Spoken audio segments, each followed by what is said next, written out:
Story. I had flown for several years, and I was licensed for planes that had 4-place and 2-place. And I was flying some people that I had known for some time. And I checked the plane out before they arrived. And when you rent aircraft, the one that rents them should fill the tanks back up completely. Well, I had the people buckled in, and I started the engine, and I could see that the gasoline tanks are only half full. And I had promised my brother, who was older than I, but had been flying for, well, since he was 17 years old. And so I promised him I would use his philosophy in flying. I had called him and told him he didn't know I was even taking lessons. And when he heard that I had my license that day, we both wept because he loved flying so much.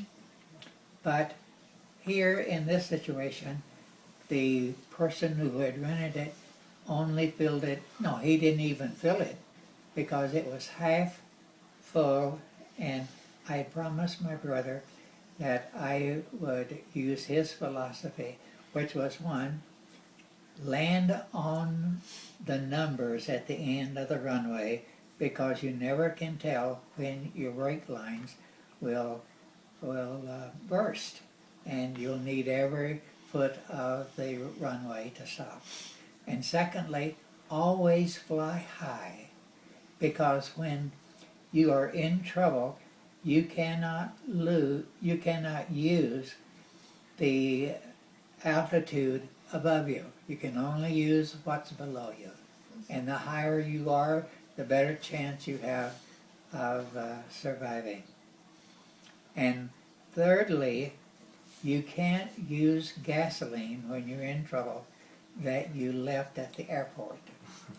So I filled it up, and then I didn't take time because it was a very hot August day, and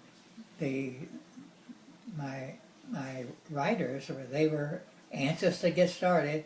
So I went out to the edge of the tarmac and got permission from the tower to take off on 180 runway. And so this was in Lee Summit. Lee Summit.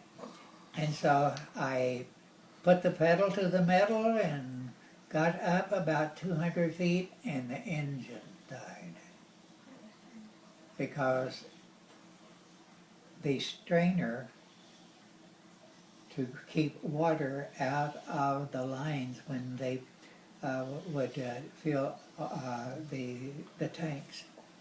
Evidently, it was not correct, and water had gotten into the carburetor and stopped the engine.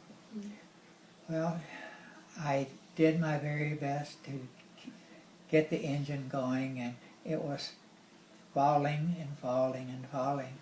And so when I hit the ground, the engine started, and it was the throttle was down completely, and it was soft earth, and the plane wanted to somersault.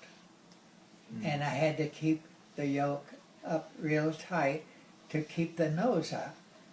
And I knew I was headed for the woods, and there's nothing I could do about it. But just before we hit the limbs and trees, I hit the toggle switches to cut the engines away from remaining gasoline. And as we went into the woods, I saw the engine was really going, and it was headed for a tree, and the propeller, if it hit that tree, it would have thrown our bodies all over that area. And before I could do anything, the left rudder, that moves the plane, the left rudder went down halfway. And I tried to get it on more, and it was enough. And the propeller missed a tree about this big around by about 6 inches. So it sheared, the trees sheared off the wings, but the cockpit itself was Still fine. intact. It was all intact. There was no fire. Wow. Everybody was, That's crazy. Wow. It's a miracle. everybody was okay.